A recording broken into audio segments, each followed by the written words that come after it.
Live from the Xfinity Studios at WVON. You're listening to Stats and Stilettos.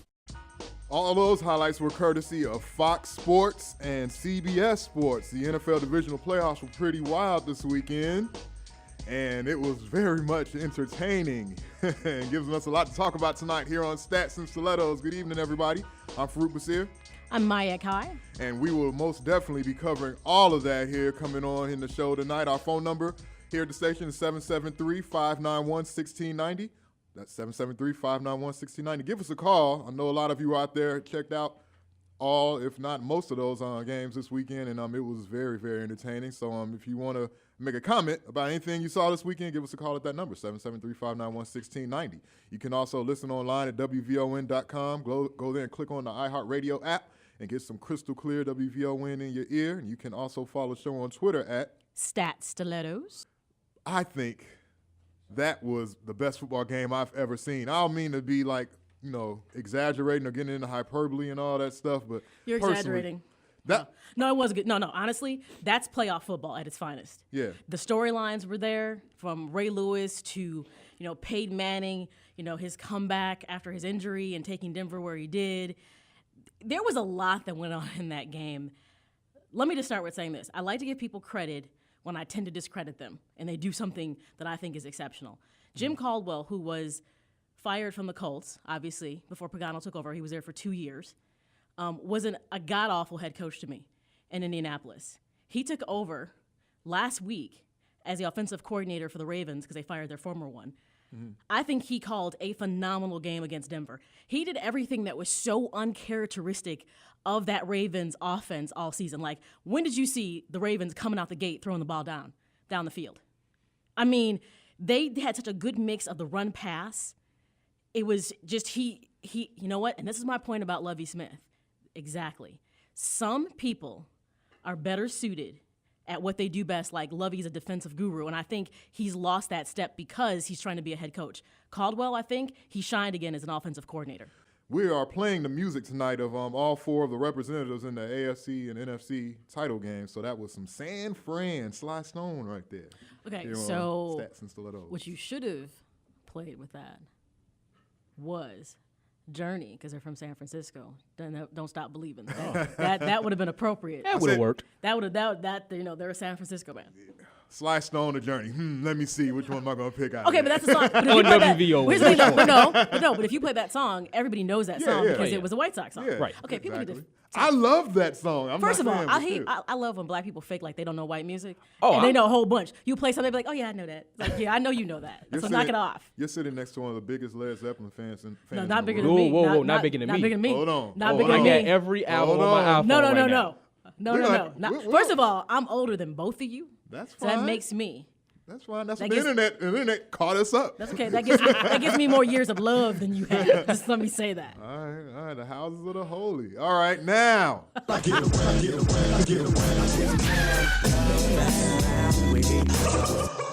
up? You know what that music means. It's time for Around the League right here on Stats and Stilettos. I am your moderator, Damon Spruiel. You can follow me on Twitter at DEMONZE1. That's Demons1. Great playoff games. Probably one of the best games, I'm with you, Farouk, I have ever seen with Baltimore and Denver. Yes. And that's going to be the first game. I know, Maya. I know. I just. Your boo is gone. Your husband's gone. I shed a tear for my husband. I did. I really did. But I'm going to defend your husband. I'm going to defend him.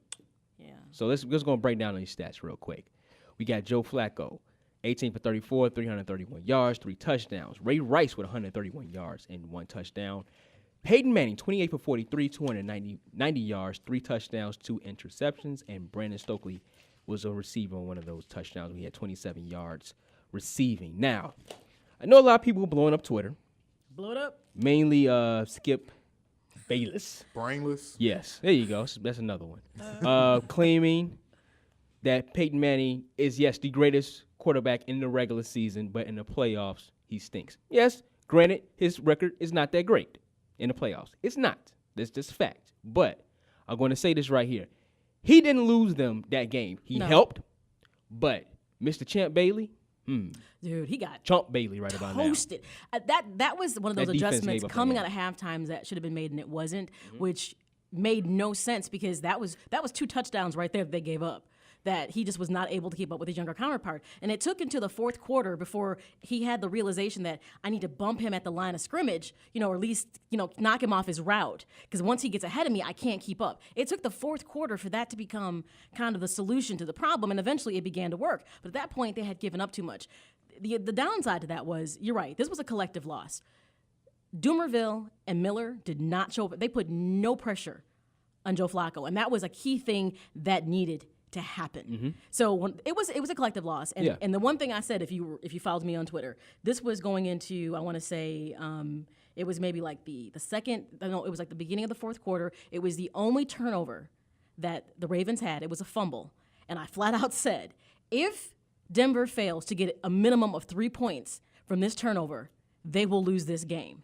And surely enough, end of regulation, had they gotten at least a field goal from that turnover, they would have won the game. Because I say week in and week out, good teams monopolize on turnovers. And by the way, that's exactly what the Ravens did with the 2 that Peyton Manning gave up. They got 2 touchdowns out of it. You cannot be in these playoffs and not monopolize on turnovers. They scored off all 3 of his turnovers. But I have a bigger culprit than you named. You have 30 seconds left in the game. You have 2 timeouts. You have one of the greatest quarterbacks ever. And you take a knee. Yeah. That's not his choice, but I agree. You take a knee. That was a stupid John Fox choice. And I'm like, John Fox lost that game for them. John Fox is a defensive coach. That's his background. He's the one who should be stepping in and seeing that these defensive schemes that they're calling. Champ Bailey isn't what he was with Washington or even his early years at Denver. He should be, we probably need to bring him some help.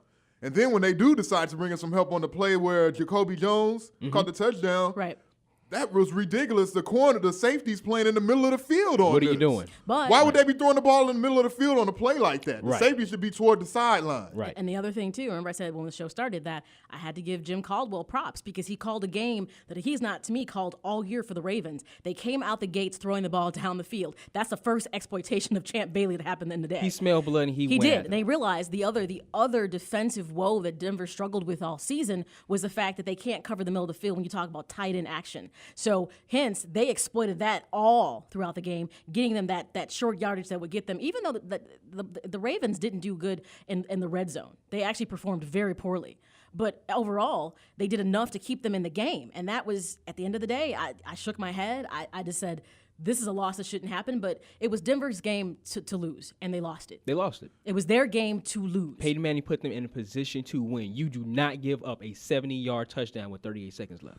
I wouldn't you don't do that. I wouldn't go that far with old Peyton. While, yes, Peyton is not at the top of my list, like a lot of people, for them losing, he's third. Oh, no. He's third on the list. It's a really tight 3, and he's right there, number 3. He's Peyton up there. Manning He's did up not there. have a good game. He did not have a good game at all. But he put him in a spot to win. And here's the other thing too, and you know what? And this has been a mixed bag. And this week of the playoff rounds is that I said there's some teams that can come off of having that bye week because of their divisional win, and it can be a detriment to them. To me, there was a momentum shift for them not playing in that week. They had been one of the best scoring. They were a hot hand going into the playoffs. They sat a week. I really felt that was, and I said that last week. I think it's going to be a detriment to them, but hopefully they can get around it. They needed to keep playing. Look how well these teams, look how well the Ravens had that big win against the Colts. Yeah. They go into Denver with that momentum. That was really important. I was concerned about San Francisco because, they were my Super Bowl pick, and I started feeling kind of wishy-washy, like, I don't know, there's just too much going on. But at least Harbaugh is not playing. You could not like him if you want, but the man means business. Joe Flacco stepped up huge. Yes. He outplayed Peyton Manning. You would have give thought that was Peyton Manning with some of the throws their he was stats making. actually were relatively, they were in the but the if you were ballpark. watching the game, though, you He saw played, who the right. better quarterback was Yeah. that day anyway. But I think he's won his first 5 playoff games in a row or something like that. He does it. Every year, Yeah. the first game he plays, They win. won the first He game. wins in the Yeah. playoffs. The simple fact he can't get them over hump when he gets to the AFC Championship. Now, it's the second time in 3 years, so we're going to see what he does. At this particular time, normally their defense is the reason when they win. He was the reason their offense was productive. Right. They weren't Exactly. relying on the defense, but the defense scored off all 3 turnovers. And that was so key in this game. If Denver's defense had stepped up the way they were supposed to, and could have kept the Ravens on their heels. Flacco had plenty of time to, roll out the pocket. He could stay in the pocket. He was comfortable the whole game. Denver got no pressure on him. If Denver had done, if their defense had done what they were supposed to do, the outcome of that game could have been different because their offense was, Holiday. Wow, who would have thunk? Yeah. I remember once upon a time there was a player called Devin Hester that used to be able to do that kind of stuff. But I'm just saying. That was, and then remember when that happened, the shift in that game was, wow, Harbaugh was a special teams coach. How Right. can he let this happen? It's called occasionally a guy can get out there and smoke you. That's just how it is. And good blocking in front of you, you can pop one open. Right. So, it was an unfortunate loss, and I hated to see it, but I got to say it, too, though. I saw that interception coming with him. Peyton Manning, it never fails in these playoff games.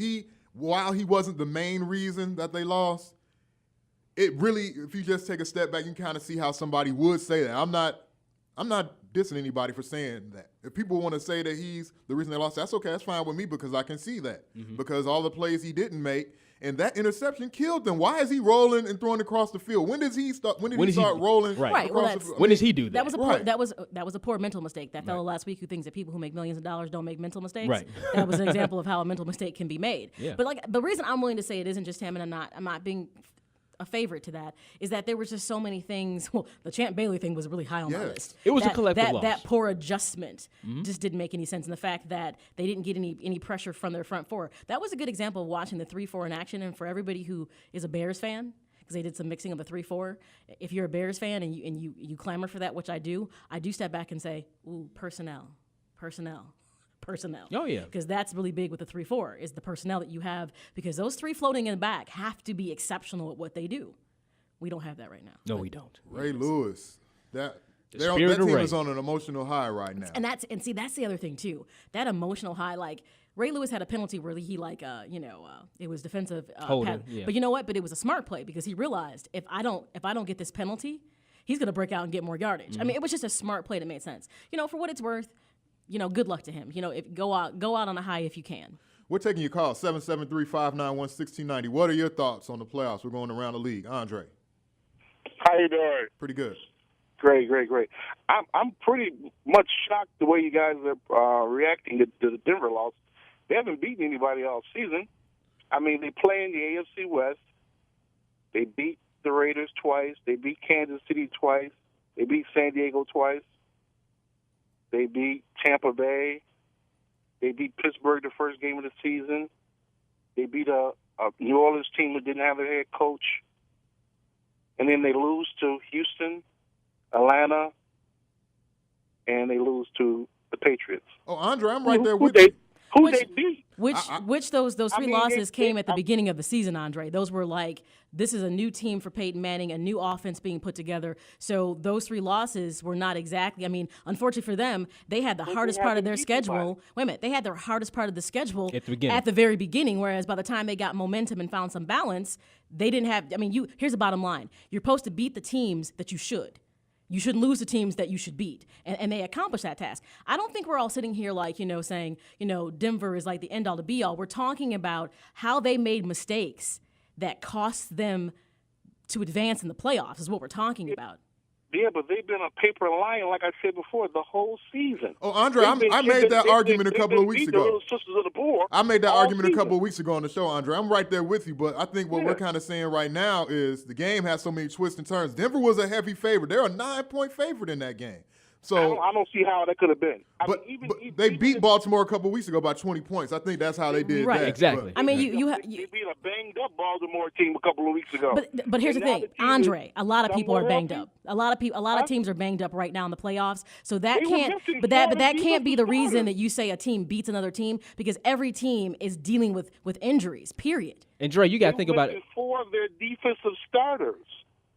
I'm going to say it again, Andre. Every team in the NFL at this time of the season is dealing with injuries. The question is, we were talking about the Baltimore game. Okay, I'm just saying. But the bottom line is, good teams make those adjustments and you keep on rolling. God knows the Patriots do it all the time. So saying there was injuries and that's why they beat them is not going to cut it. You only beat who's on your schedule. That's right. They can't change who they had to play. Who they played. Right. We understand that we can't change the schedule and all that type of thing, but I'm just saying this team to me was overrated the whole season, the entire season. I don't know why anybody would put money on Denver in the playoffs, especially Peyton Manning and his record. I just don't understand. Andre, I understand, Andre. A lot of people feel that way, and I'm kind of in the middle. Here's my thing. This is a game to me. He beat Lovie Smith, who was trying to let his mentor. I'm not even win comment the about first that. The whole coach. Lovie Smith thing. I mean, give me a break. I mean, But I can't see put money on Peyton. But here's the thing: at the end of the Manning day, here's what you fail to see. It'd be different if we were talking about this game and it was a blowout, like the Ravens went into Denver and blew them out like 41 to what was it, 28 today? Yeah. Against the Texans. If it was a blowout game like that, I mean, I would say you have more weight to your argument. But Peyton Manning and that offense put up the points. Denver's defense failed to do what they needed to Is do. Dre still there? Yeah, Andre's still here. Hey, Dre, let me ask you this. This is DeMonts right here. Do you think that Peyton Manning put them in a position to win that game? Do you I think Peyton Manning kept them in the game, but I don't think he put them in a position to win. the defense gave up 30? He kept them steady in the game. A person who's as great as people keep claiming this dude is, he doesn't do it in big games. He just don't. You can even go back as far as the SEC. He will always go almost 10-1 or 11-1, and then lose in the big game. He lose the Florida game. You're right, Andre. You're right. I can't argue with you. I mean, I'm right there with you as far as I know you can't deny his regular season greatness, and you can't deny the fact that he did get a Super Bowl, and that's what a lot of people are judged by now. But we should deny all those things because they're irrelevant to your talent base. It doesn't matter that you can win enough regular season games that get you into the playoffs. That's irrelevant. It doesn't matter that you won a Super Bowl, even though the opportunity was put in front of you, and you can't help that the opportunity was there, but you executed. That doesn't matter. It doesn't matter. I feel everybody. I feel both sides. That's all irrelevant in the world of I give you credit with this. Dumerville and Von Miller did not show up. I've already said that. Those tackles put them on ice today. I already said that. Dumerville, Miller, and Champ Bailey are the reason that the Broncos lost that game, Andre. Andre, bottom line. Love you, man. Great point. Next game, Seattle, 28, Atlanta, 30. I stood up in my living room and I said hallelujah when they lost. Matty Ice, Matt Ryan, 24 for 35, 250 yards, 3 touchdowns, 2 interceptions. Tony Gonzalez, congratulations, Tony. You finally won a game, playoff game. He said retirement too, so Yeah. another NFL player that's right. in the hunt for 51 yards. Yeah, 51 yards for 1 touchdown. He had Russell Wilson, 24 for 36, 385 yards, 2 touchdowns, 1 interception. He had 1 rushing touchdown. And Zach Miller, 142 yards and 1 touchdown. That's it. Yeah. I mean, Seemed man, like he had way more than that. it seemed like it. But the Seahawks had it in their hands, and my man over here, he hates this, but Pete Carroll did it. You do not freeze the kicker; it's gonna come back and bite you. Wait a minute, and then he tried to act like he didn't do it. Like, oh, I ain't calling because he missed it. I ain't calling. Like, dude, yes, you did. Yeah. I Camera doesn't lie. I loved it. I stood up and I sang hallelujah in my living room when they lost. I'm like, 'cause I don't have to hear Russell Wilson's name anymore the rest of the season, and I don't have to look at Pete Carroll. If it wasn't for the Baltimore-Denver game yesterday, this would have been the best game. Yeah. This game was great. Wow, but I would look more at Atlanta with this. Atlanta is so fraudulent and paper thin to me. See, all that stuff Andre was saying about Peyton Manning, I'd apply to the Atlanta Falcons. 20-0 at home, 27-7 late in the third quarter, and you coughed it up. They gave that up so fast, it was ridiculous. If you would have went to take a shower or something and came back, you would have been like, what happened? You know what I mean? Wow, the Falcons are no damn good. And then I give more credit to Seattle in this game. They did everything right except have a real coach. Pete Carroll eventually lost the game for them. Oh, there you go. That's what it was. And we talked a lot of crap about him earlier. I dissed him for making the decision to bring Russell Wilson in, which was wrong on my part because Russell Wilson showed out this year. But this was kind of like a karma thing. Everything that happened with him at USC and his that's really arrogant, stupid look on his face that he always has, all of that came back to get him today. Seattle, if they'd had anybody else coaching, they would have won this game. That was a dumb decision for him to call that timeout. That ice in the kick. Farouk, how many coaches actually do that, though? A lot of coaches. Well, okay, that doesn't mean it's right. That doesn't justify. It's part of the repertoire of coaching, ice the kicker. Unfortunately, it doesn't mean he would have missed it anyways. He just went through it because it was a free kick for him. I don't agree with it because everybody else is doing the thing. I don't roll with that. Do you think he knew he had called the timeout and just go ahead and just kick one? He was. I don't know. I really don't know. Honestly, I don't think you even care. The whole thing, I don't. The whole thing, ice in the kicker, they had this game won. They did. They had it in their back pocket. Seattle. They faced a good. Here's the thing. The Falcons faced a good defense in Seattle, and they live another day. Now, I will say this, and I don't want to take anything away from Matt Ryan because it would seem unfair, but to me, Matt Ryan sucks. and I'm not even going to say it because I feel like I'd be being biased. I just feel like he failed to put the Falcons in a position to win when you were down like to the last, 3 to 4 minutes of the game and you've got possession, you can't even get in field goal range. They could get nothing going offensively. And to me, that was key. Like, why even put yourself in a position where you could lose this game? Matt Ryan sucks. Their play calling sucks. Some of those throws he was making as this comeback was taking place, you can tell he was scared. But he did this against the Bears a few years ago. You know that, right? Yeah, at the end of the game, This is an exact carbon copy of what happened to the Bears maybe like 08, 09, Yeah, when Kyle Lorton was quarterbacking. He got it together enough for them to get that field goal. Three good what passes. I saw during this comeback was more telling than what I saw at the end of the game with Matt Ryan. I give him a little bit of credit for that last drive, but I think that's more on Seattle. The defense they played, you were playing aggressive the whole way through. That got you back into the game. And then you threw out this prevent crap. And then your coach gets you beat at the end. You're right. Well, anytime you roll that cover two, I'm like, please put that back. It's not time for that. But hey, and you could. Mike Smith was looking like the look on his face was like they had lost the game. Everybody thought they lost the game. Was like, oh, everybody thought they lost the game. He was like, Mom about to have Black Monday. Oh, that's how he was looking. One last point on this game, and I saw you tweet this out, and I threw out this too.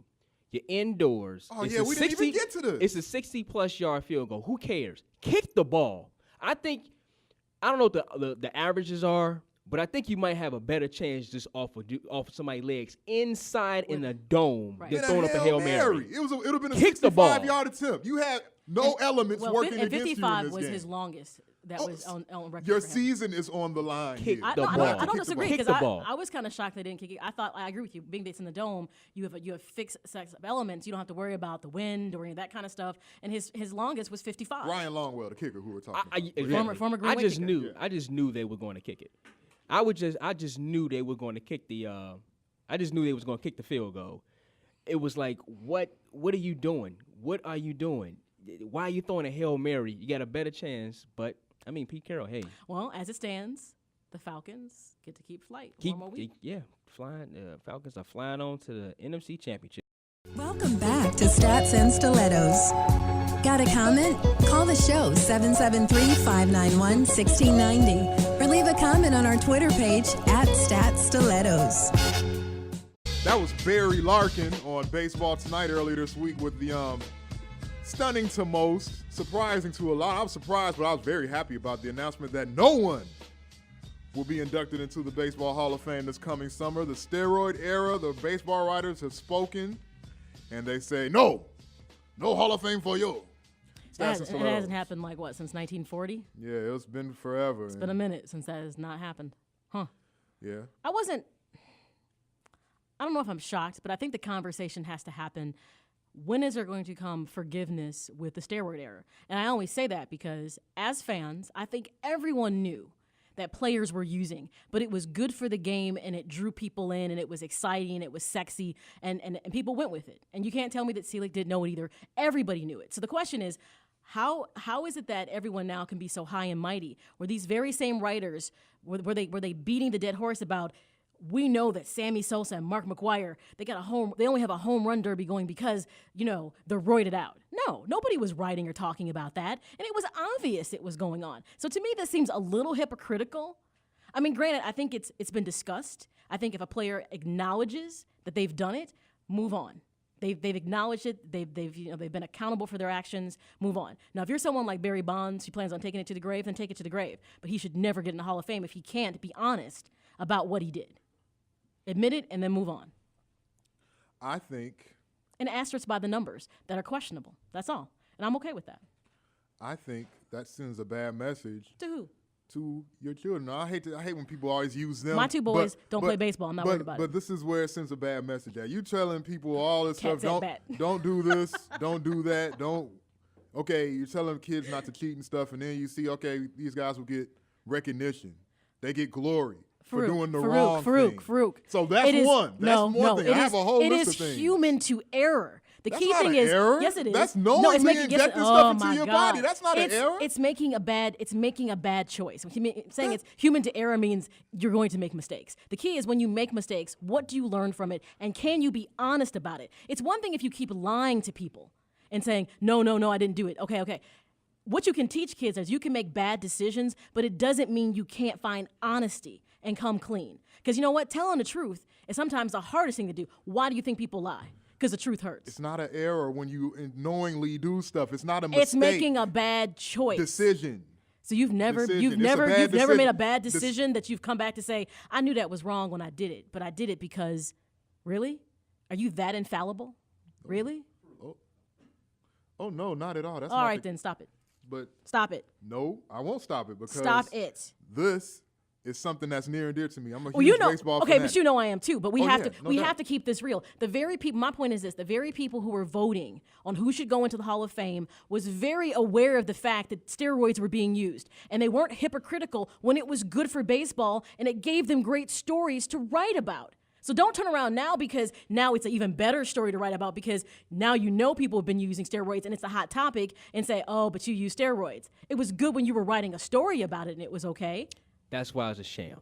That's what I'm saying. Business. It was all business. Everybody it was good for business. Everybody got their pockets a little fatter. So from the writers, from the owners to the players. Everybody That's my knew. issue with it. Everyone knew what was going on, writers included. But all of those people are denying it, though. All these people that they're getting voted for, nobody's coming out and admitting anything. Roger Clemens hasn't admitted anything. Barry Bonds hasn't admitted anything. Why the hell should we be justifying these people and letting them in? They haven't admitted to anything. Why should they? Okay, that's a good point. So why should they be voted in there if they did this? No. What I just said. What I just said was if they should just admit what they did and then move on, admit it then. Okay, then but that's what I said. That's what I just said. But they haven't done that. But that's so what why I said. the hell should they get a vote? They shouldn't get. But my point was that if someone comes clean and admits what they did, they say, look, this is what I did. My point is, okay, they've admitted it. They've now got to go through public scrutiny. I don't even have an issue with the Hall of Fame putting an asterisk by the numbers that are questionable. Like these are the steroid errors. You know what? There's a little bit of shame that comes with your glory. This thing with the steroids or with the human growth hormone and all that, I think it's more of a thing to where, like I was saying, you can't justify putting these guys in ever. Where's your justification? Yeah, even if people knew about what was going on, how can you justify that? And like I said, the kids thing, I was halfway kidding with that, but there's some truth to that. You know what I mean? Because they're starting at younger ages now. Younger kids are seeing that. They're starting in high school with these things. You know what I mean? So if they can see a guy get glory for that, then what kind of voice is a high school coach, baseball coach, going to have when they say you probably shouldn't be messing your body up like I agree with you on that. And that's why I think it's important for players who have done it to come clean and be honest. And some people have done it. They're like, look, I did it. Okay, I want this to be, a few guys. A lot of people have done it, and I think that's important just to say, Giambi, they did it. They admitted it. You move on. They made a poor choice. And they probably only admitted it because they were exposed. Yes. Exactly. I'll be honest. Do you think they would have said anything? Let me just say, people creep. And do it when they don't until they get caught, and then it's like, oh, you caught me. So I'll be honest, I don't think anybody. I'm sorry, I got caught. Right, I don't think anybody would have truly come clean if that baseball report hadn't come out that had the master listing of everybody that was potentially the Mitchell report, had done steroids. So I think was it 100% honesty? No, but once you go ahead and put on the spot, some people finally said, you know what? I've seen with Bonds and Clemens how they've dragged themselves through the mud on this. I'm just going to go ahead and admit it and be done with it. And it seems like at this point they've kind of faded out, and no one talks about the people who admitted it anymore because it's like they said it, it's over. But that I think that's kind of proving my point because I think it's all going to, in a sense, kind of go away. And then people going to look at their numbers and like, you know what, why is this guy not in the Hall of Fame? All right, 773-591-1690. What do you think about that? Do you think that it doesn't matter, baseball new? Do you think there's some type of purity that should be applied to this when it comes to the Hall of Fame voting? Let's talk to Mike. How you doing tonight, Mike? All right, how y'all doing? Pretty good. Mike, how are you? Good, Mike. I'm good. It's a good show as always. First, before I comment about the baseball thing, I wanted to say, Maya, I think you mentioned earlier that you think San Francisco was going to win the whole thing, but you're wrong because you yourself said that Cap, he haven't really been tested yet. He's a good quarterback, from what I've seen of him, he's good. Yesterday he can run, scramble, throw, but he haven't really ran up against nobody. So I think, they'll beat Atlanta because Atlanta, like the Bears and Houston, they didn't really play nobody this year. They have a relatively easy schedule. So, they'll win and they'll get to the bowl, but if it come up against them versus New England or Baltimore, because the Ravens, while Flacco, he's not that great, but the the defense of Baltimore, they're probably the best defense of everybody that's left now. So if it's San Francisco or New England, New England's going to win it. If it's San Francisco and Baltimore, Baltimore's going to win that. As far as the thing about the baseball, here's what I say about that. Okay, now I grew up in the era of the Hank Aaron's, the Dave Kingmans, Mike Smith. Now, I don't know if they was taking it. Nothing's ever came out, but, like you think y'all was saying earlier, they didn't really have the test back then. But the thing with that is that what they're doing now is you can't really put all this on the players, because when Sammy Sosa and the I forget the guy's name from the Mark Saints. McGwire. Mark McGwire. Right, Mark McGwire. Okay, when they were battling at that time, before that time, baseball wasn't really doing well in the ratings. They weren't really, they had been in a slump. The strike hurt them in '94. The strike hurt them. That's right. So now you got this great pennant race, and everybody's going to break the record of the 61 home runs. So, it's good for baseball.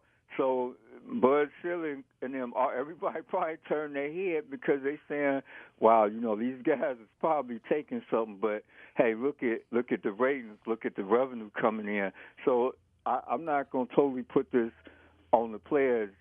And the second thing, now we got to remember now in the four major sports, it's not like it was back in the day where players get injured.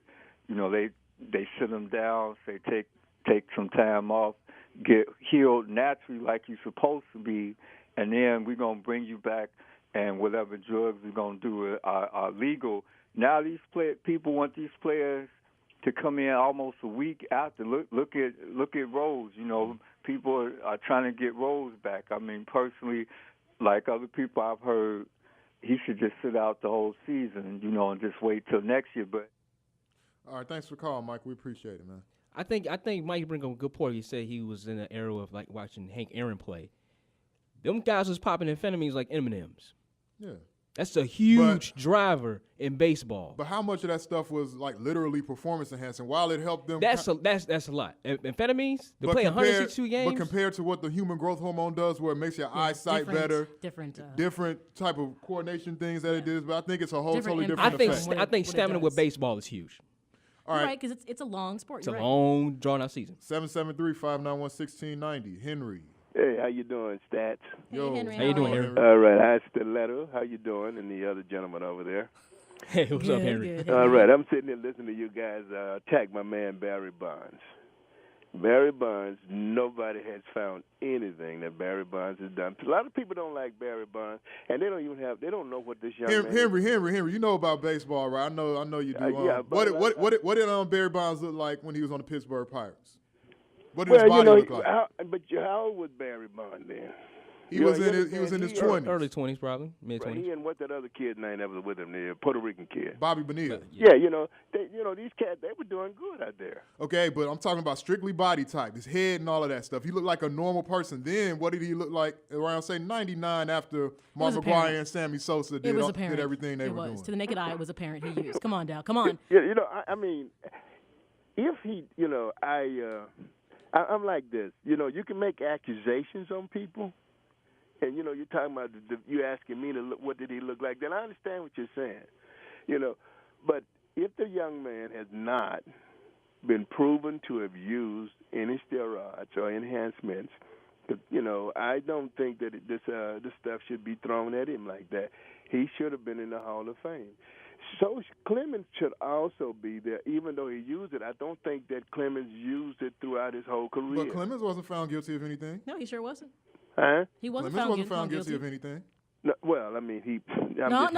Hey, no. Henry, you can't ride the fence on Roger this. Clemens should be there because he never. You're absolutely right. That's why I'm saying because he had a good record. And Henry, I'm with you. I think both. Henry, I'm with you. This is D. I think both of them should be in. Right. I think that Roger Clemens and Barry Bonds, they both were legitimate hitters and pitchers.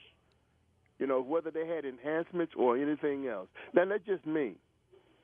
So as a fan, you wouldn't care one way or the other whether there's steroid use or not. Well, I do because I'm an old school guy, and I think that because I played football a little bit and little basketball and crap like that, and everything we did it from greens and cornbread and all that crap, and that's just what we did. I mean, I don't know if I would have used the stuff today. I don't think I would have.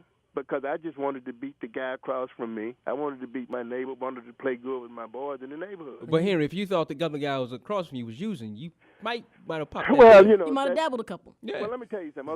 Okay, in the 60s, right? No. Well, I know you. I heard about them. That's when they heard had. about that, That's when but- they had Heard black about and it in white history TVs. class. That's when they had black and white You TVs, right? tell us what he even thought about. Okay, there was a lot of people using marijuana in the 60s, right? Still Now today. here I am. I have never in my life used marijuana. Henry. I just never. You don't know had what you're it. missing, Henry. Never. know what you're missing. Not even I not may even a not. contact high, Henry. Come on. Look, I didn't say that. Now, I didn't say I wasn't around people doing Okay. it, but I'm just saying I just never had a desire for that. Uh-huh. That's the only thing I'm saying. Okay. And I'm picking San Francisco. I don't know between the Ravens and the Pats. Okay. San Francisco. Thank you, Henry. Thanks a lot, Okay, you Henry. guys take care. All Good right, day. Thanks, a lot, Henry. man. Henry's a cool You know, guy. see, this is the question. I guess to me, the most important question is about the whole Hall of Fame situation is, granted, writers get to vote people in, but how do fans really feel about this? I mean, there's always been talk about the steroid era, and most fans seem to be on the fence, like they I think care. it's split. They don't. It's split. I think at the end of the day, who goes to the Hall of Fame, it's about what fans think about it just as much as writers. Thank you to John Kim, from the Washington Examiner. John Keane. Yes, he said it first right. That's like a one whole name thing. John Keane, Noah. John was feisty. I like Yeah, him. We got to get very. him back. Thank you to him, though. I like him. Sorry for butchering your name, but thank you for joining us here tonight on the show. Thank you to all our great callers, our great listeners, the Yes. great staff here. Thank Good you to listeners everybody. tonight. Yes. Good Great listeners. calls. We need to get them some Stats and Settles t-shirts. Hey, Next maybe time they so. call in, Caller of the show. we need to call in a show like Andre, Henry, Mike. We need to get you guys information so we can get you Stats and Settles tees. No doubt. Thanks to all the great staff here. Check you guys next week.